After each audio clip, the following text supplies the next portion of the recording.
Pozdrav svima i dobrodošli u 12. epizodu podcasta Kolektiv. Ovo će biti nešto drugačija epizoda, budući da ćemo ju premjerno održati na engleskom jeziku. Razlog tomu je što u njoj sudjeluju stručnjaci iz različitih dijelova Europe, preciznije iz Engleske, Portugala i Nizozemske. Suradnja je nastala tijekom provođenja projekta U3 Digital, a koji je bio usmjeren razvoju europskog okvira za digitalne kompetencije predstavnika organizacija civilnog društva i društvenih poduzeća. Izrađeni su bili online i offline materijali i alati za samoprocjenu i razvoj digitalnih kompetencija, tako da ako vas nešto više zanima o tom projektu, odite na stranicu u3digital.com. U ovom podcastu ćemo razgovarati sa Tot Foster, istraživačkom suradnicom iz Center for Voluntary Sector Leadership and Bristol University School of Education, Ademarom Aguiarom, izvanrednim profesorom s Fakulteta inženjerstva na Porto Universityju i sa Gerlinde Schmidt, projekt menadžericom Euclid Networka iz Haga.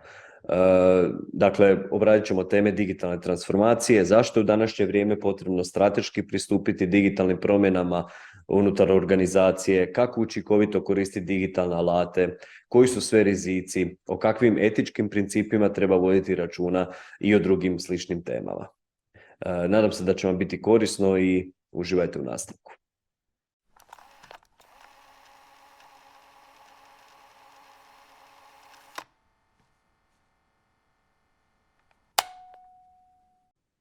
As I mentioned in the introduction, Tot and Ademar and Gerlinde are with us today.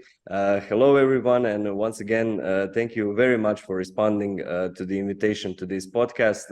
I know how busy you all are, but also I know that your contribution on this topic will be significant and great, with the hope that we will somehow encourage organizations from Croatia, but Serbia and also Bosnia and Herzegovina to take a journey towards digital transformation. So once again, thank you. Thanks, Bruno. Well, it's great to be here. So yeah, let's start from scratch. In recent years, we have witnessed serious social, economical, and political changes that directly affected third sector organizations and increased the need to develop and demonstrate organizational efficiency, both quality of services in the community, etc. The recent COVID pandemic further highlighted the fundamental needs for third sector or social organizations, so they have to strengthen the capacity for strategic and effective use of digital skills and technologies for the benefit of their target groups. So let's start with you, Tot.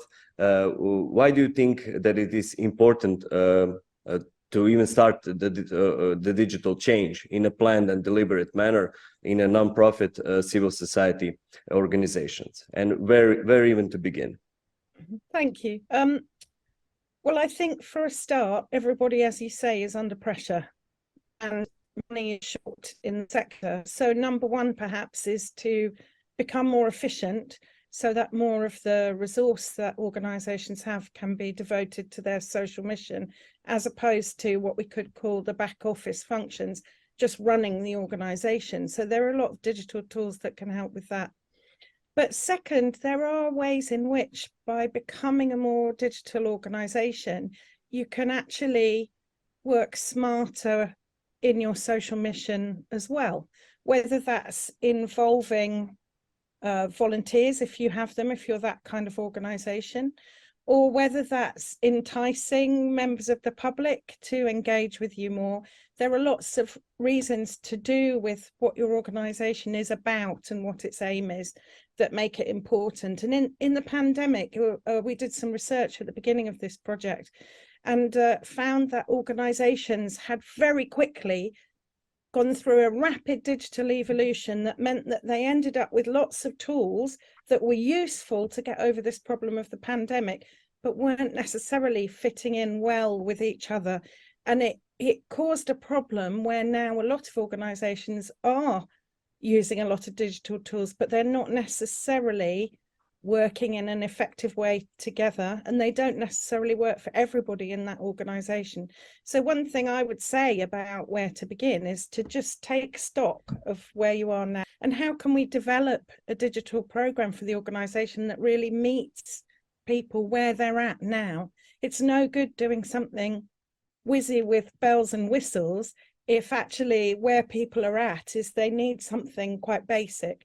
So taking stock and working out what your organization needs and what's going to work for all your different kinds of stakeholders, I think is a really good place to start. But I think one of the most important things is to just have a vision of where you want your organization to be and what you actually want a digital strategy to do for you. What do you want to achieve by moving on with this and investing your time and effort in becoming a more digital organization? Yes, I agree, Gerlinde. Gerlinde, what do you think? What should we take into account when introducing digital tools to the organization? So I'm going to just continue as Tot already introduced, right? She was referring to taking stock about what the organization needs and what organizations need to also keep creating social impact, but also where do you envision yourself, right? And one aspect, I think, about, starting to formulate a digital strategy or a path towards transformation, so to say, I think it's very important that organizations take a look inward, right? What are the worries maybe amongst other employees? What are the shortcomings or skill gaps amongst employees? Maybe some people are a bit more already like handy and know already quite a lot about different digital softwares or hardwares, and others maybe are a bit more resistant. And it's very important that you take both the ones that feel quite comfortable and the ones that feel rather maybe insecure or are a bit more resistant to that digital transformation, that you take both of them onto this journey and make sure everybody feels included and that nobody's really left behind within your team. And that's equally important, of course, if you think about the beneficiaries that you want to either maybe communicate towards. So this could be your network, but this could be also really the beneficiaries of your direct projects, etc. So that you make sure if you now, let's say you move all your operations online, it's very important to think about, okay, will my beneficiaries also be able to access that information, or are we actually without not unpurposefully actually excluding people by going digital? So there could be like two paths, I think, that need to be taken into account. If your beneficiaries may not be yet, maybe they're also already left behind in the digital transformation. We also see that, of course, happening quite a lot. Then organizations might also want to start a project to build capacity among their stakeholders, for example. And also strengthening digital capability can contribute to strengthening the social mission, but too much dependence on digital tools can increase social poverty. And after all, this is what we are witnessing right now. Ademar, how do you see the impact of digitization on civil society and organizations? What are the benefits and what are the risks? We mentioned some of them. So there are many benefits, of course, that the people that like these technologies, that's what they see. But as you said, there are also a lot of problems. And because digital technologies can somehow augment the behaviors, the good and bad behaviors, and the capabilities of the humans and groups and society as a whole, that will create if we had a kind of gap before, this gap can be multiplied by 10, by 100, by several orders of magnitude. So these are the dangers of digital technology. But on the other hand, if I don't see any other way today, so I don't see the world going back soon to ways of not using digital technology. In the last 2 months, not months, 2 months and a half, the world changed with this kind of ChatGPT hype and so on and so on. So many people are thinking differently on how to do their jobs. So the benefits are very high. The challenges or difficulties are even higher because it will explode the gaps that we have already right now in our society.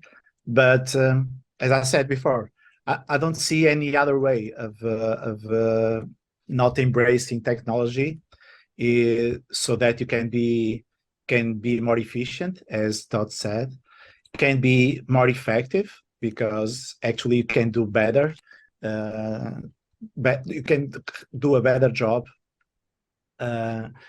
when doing exactly as you did before.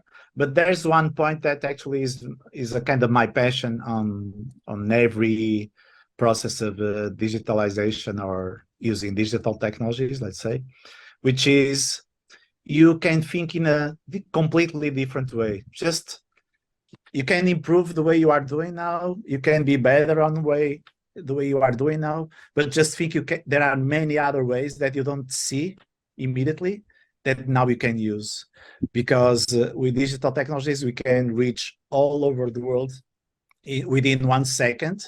And so the logistics of our ideas, the logistics of hiring volunteers, of doing this and that, if it is not face-to-face, we can do now, not around me, like 1 kilometer, 10 kilometers, 100 kilometers, but completely worldwide.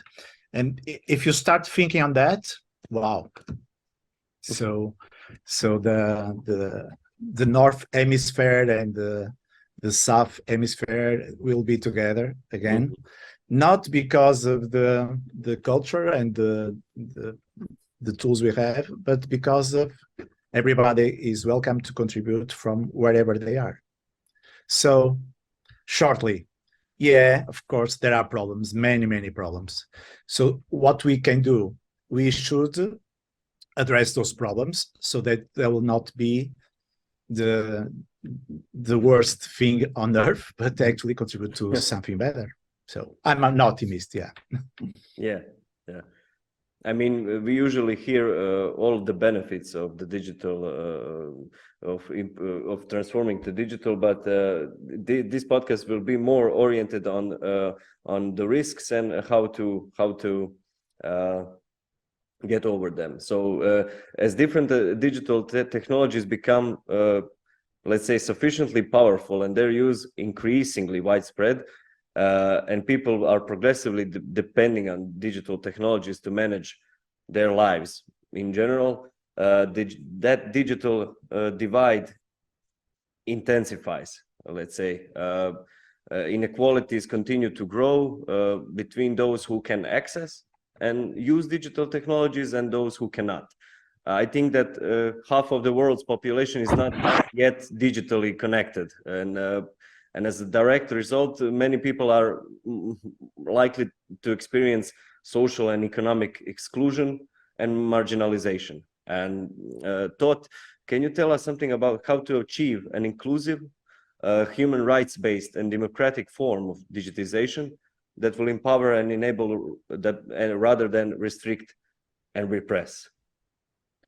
I think that's a very difficult question, and it's going to have a different answer depending on what your organization is, who you're working with, where you're situated. But there are some principles which we could all make work to make it more democratic. The first is maybe to look at what tools you are using and where the flow of benefit from those tools is going. So who is getting your money when you pay for tools, or who is getting other forms of benefit from that? And there are a lot of tools that aren't necessarily the mainstream ones that we've all heard of in our daily lives that are available to use, that are perhaps could be said to be slightly more ethical. And so that's the first thing. Another thing is, particularly for organizations that work in the social welfare sector and have one-to-one contact with beneficiaries who might be experiencing digital exclusion, which is getting, which could potentially be getting worse for them, and makes it very difficult at times for them to play a full role as a citizen. In those cases, I think when you're thinking about how to get digital, you need to consider your beneficiaries and the people you work with as well as the staff in the organization, as well as any volunteers you might work with. You've got to consider every group of stakeholder and bringing them with you. So if that involves having to do, needing to train or work with those people to bring them up to speed, that's something you'll need to address. Also, a lot of organizations are actually in a really good position to tackle digital exclusion on a more general level. So they're having trusted face-to-face relationships with people who are excluded, and that interaction that's already established is a great platform from which to tackle digital exclusion. So that's something else to think about. And finally, I'd say it's really important to think about how you can respond to ideas that come from the bottom up. So respond to ideas about how to include people digitally, how to be more democratic in the way you adopt digital tools. Respond to ideas that are coming not just from the top down, but from the people who are out there working with people, from beneficiaries, from people who are personally interested in this field and have done their own research into the ethics of it, and what are going to be a good way forward that's going to operate within the ethical parameters that any third sector organization should be prioritizing. I mentioned in the introduction about our U3 digital project that we have several outputs, and one of them is a toolkit on digital skills. And Gerlinde, Gerlinde, can you tell me something about digitization that has been rapidly transforming in the operating space, let's say, of civil society? And on the positive side, many digital innovations have enhanced and strengthened civic space. And can you tell us something about how to use digital tools to fulfill the social mission of the organization, in your opinion? That's a big question. But these are all big questions. Exactly. It's questions we probably answer on the way in the next following years too. Because why we have EU3 Digital, why we started EU3 Digital was because we realized the third sector is really not at the level of digitalization where it should be, and is at risk of really falling behind if other sectors are moving faster, right? And that will then at one point really hinder their response to crisis, environmental crisis, etc., to their social mission, you could say. And that's why we started EU3 Digital, right? Because we saw, no, like we need to support the third sector in their digitalization in order for them to keep continuing creating impact and possibly scale that, right? So that's our hypothesis a bit there, I guess. And the toolkit was developed really coming from the need of the COVID-19 pandemic.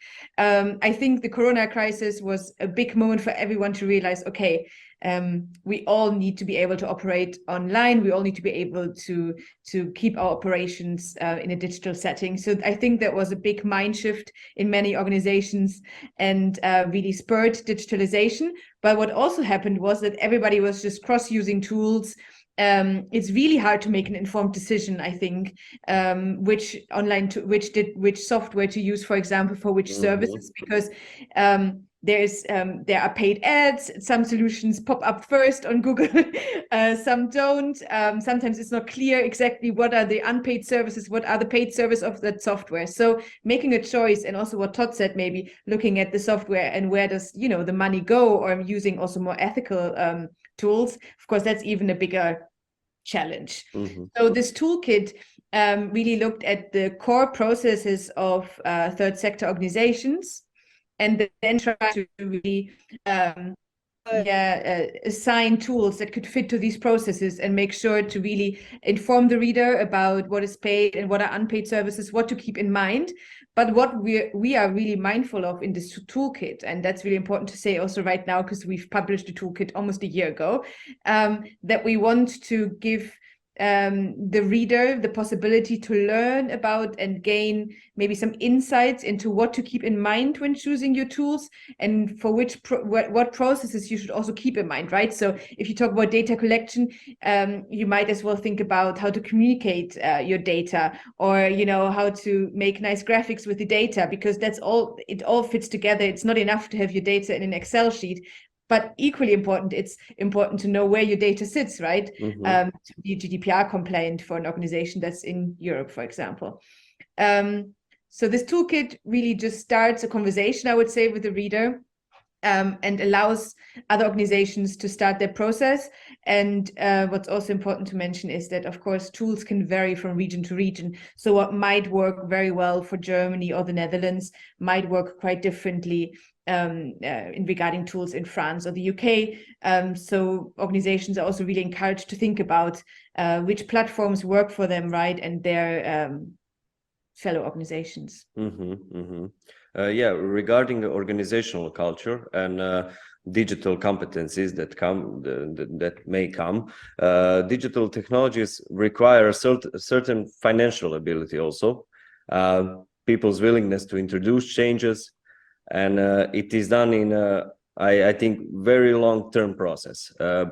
Maybe it would be good that civil society insists somehow on the provision of how should I say, continuous digital capacity building for all, to promote greater digital competency and to enable somehow its members to keep a pace of rapid developments in the digital sphere. Ademar, how to support organizations to increase their digital capability? I know another big question, and especially small ones that do not have large resources. And what is the relationship between digitization and organizational culture? That's a long question. Yeah. So let me think where to start. Maybe to start with the velocity of all of this, right? So I see we are educated in schools, so a formal system. We should all have formal education, and that has a pace that worked very well in the past, so that society doesn't change too much from one generation to the other. So it's a good stabilizer of the society. But moving forward, today, digital disrupts everything within one day to the other, within 1 year to the other. So pace. So to keep this formal education and informal education and the pace of changes in the world is a challenge for every country, so for every citizen and for every organization as well.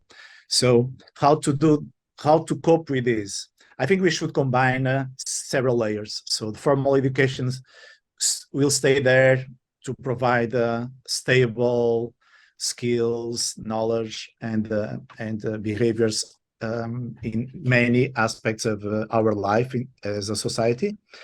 But on top of that, we should complement with many other things, like making people aware that ChatGPT, sorry to say this twice in this session, but actually is the hype. So to make people aware that ChatGPT will not change their life within 10 years, maybe 1 year. So depends on your job, but to make people aware of what is happening, to explain them what is actually happening, because sometimes we think it was too fast. No, this is something that is going on for a while.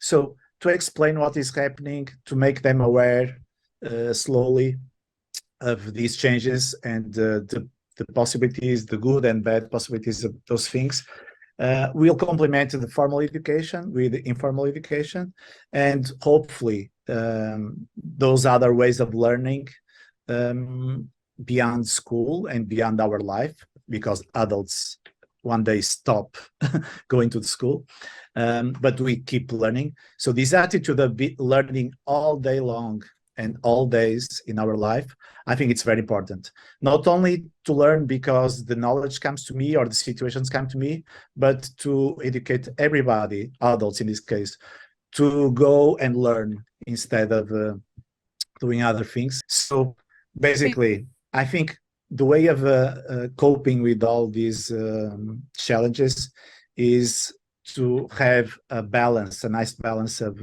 all types of education we can have, so that we get more aware, get more skill, and finally get more empowerment of what is happening in the world in terms of digital. Because to fight against, it might not be so easy as we could imagine. Of course, we will have some Robinson Crusoes, digital Robinson Crusoes somewhere in an island without any tech, but that's a way of life. But for the majority of us, maybe we need to face reality and try to be empowered by what is happening, instead of just complaining or being a slave of it, because that can happen as well if we don't get enough education on this. Your answer can be instead of a conclusion, but we have to conclude with the we have to come back to the digital strategy of each organization in order to implement the digital transformation as successfully as possible. It is necessary to devise a high quality and suitable digital strategy. Maybe we can start with Gerlinde, and I know that a huge question follows again, but what would you single out as some tips and tricks for a strategic approach to developing digital competencies and increasing digital capability of an organization?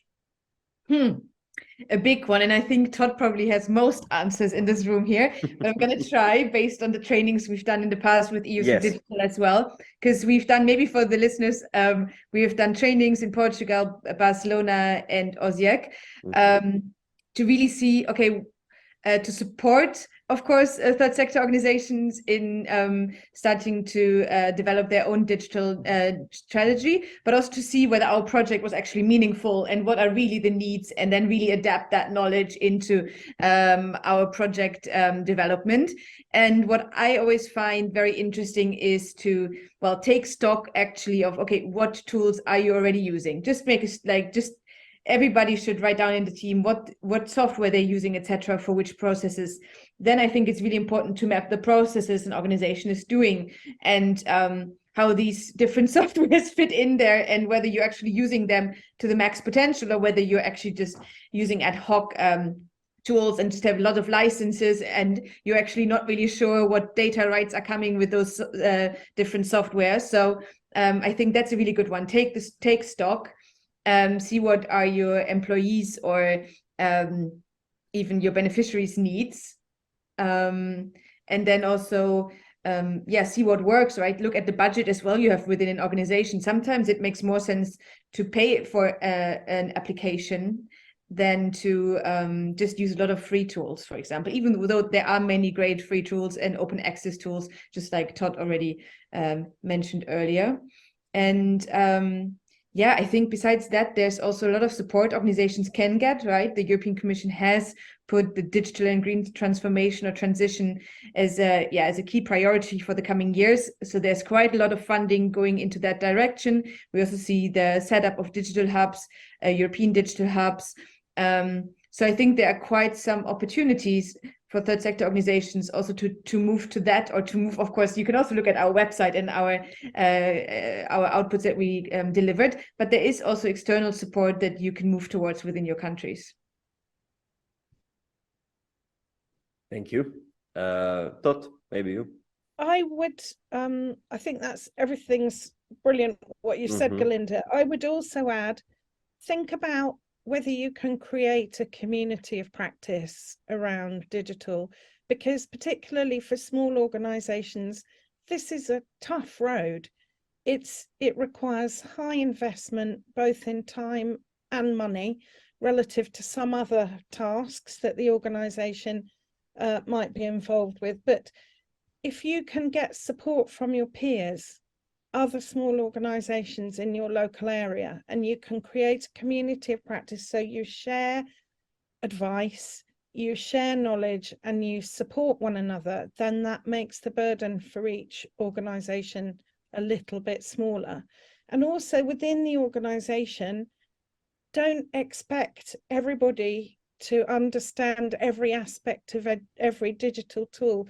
This is kind of a needs to know basis, and open the doors to people perhaps coming from a surprising place who might have the enthusiasm and knowledge already to help you on this journey.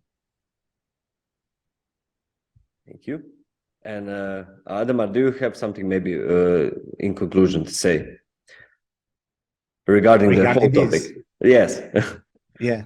So yeah, just continuing a little what I said, and taking also complementing the words of Gerlinde and Tot, which I completely agree. And these communities of practice, I see the easiest way, not the easiest, but most effective way of small organizations to get the skills they need.